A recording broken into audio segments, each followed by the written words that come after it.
aku Delvia Pusina Anggraini dengan NIM 23 10 80 10 16. Halo, perkenalkan nama saya Kancana Cita Balkis dengan NIM 23 10 80 10 30. Halo, aku Triza Stiana Ningrum dengan NIM 23 10 80 10 24.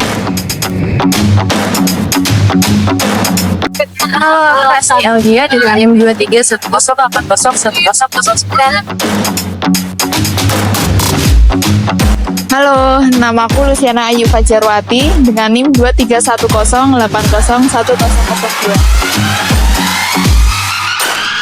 Di sini kami akan menjelaskan tentang tes inventory, tes intelijensi, tes bakat minat, dan tes proyektif.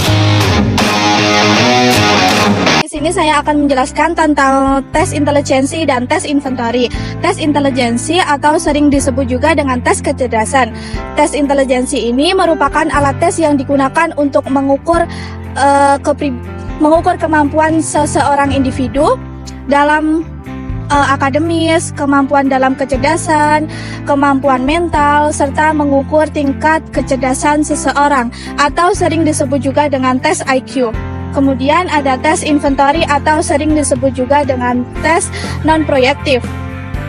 Alat tes ini digunakan untuk mengukur kepribadian, karakteristik, sikap, nilai, dan minat seseorang dengan item tes dan yang bersifat pilihan dan cenderung memaksa.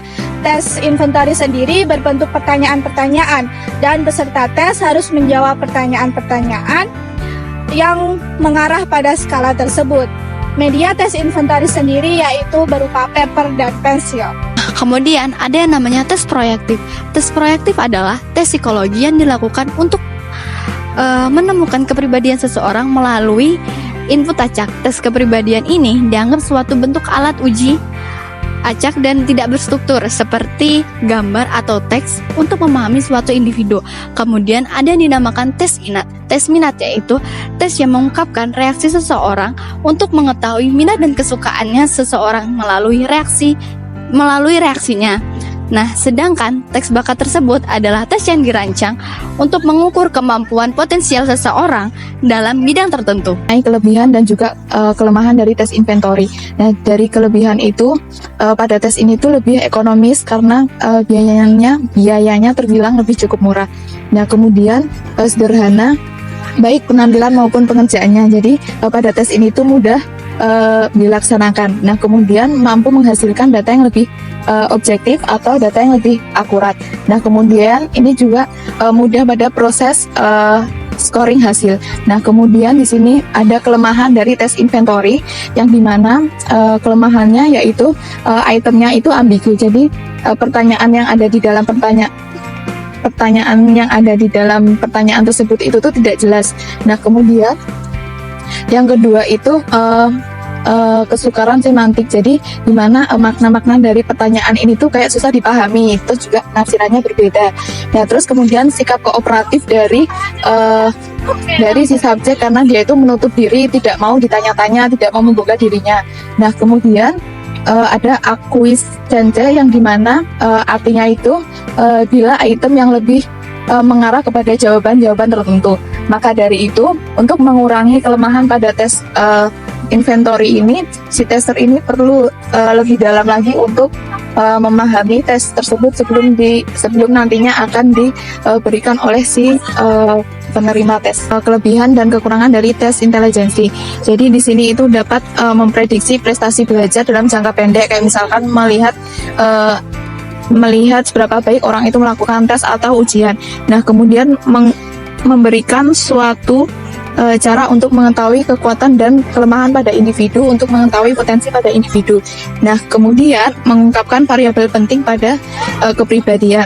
Nah, kemudian di sini terdapat kelemahan pada tes ini itu adanya keterbatasan dalam memprediksi keberhasilan sikap seseorang atau kinerja seseorang. Nah, kemudian keterbatasan kemampuan untuk memprediksi keterampilan akademis, kayak misalkan kreativitas, terus kemudian motivasi, penilaian sosial, ketajaman pemahaman, dan juga hubungan interpersonal. Kelebihan dari tes proyektif itu sendiri menggali alam bawah sadar untuk mengungkapkan pikiran dan menggali tentang kreativitas individu. Dari kelemahan tes proyektif sendiri itu ada yang pertama hasilnya tidak akurat atau terlalu bergantung kepada psikolog. Yang kedua, biaya yang sangat mahal dan waktu yang dibutuhkan sangat lama. Kemudian saya akan menjelaskan tentang kelebihan dan kekurangan tes bakat minat. Kelebihan tes bakat minat ini dapat membantu seseorang untuk memilih karir mereka dengan sesuai bakat dan minat yang mereka miliki. Dari hasil tes tersebut, mereka akan menimbulkan motivasi baru untuk mencoba hal-hal baru yang mereka sukai dan experience baru yang mereka inginkan.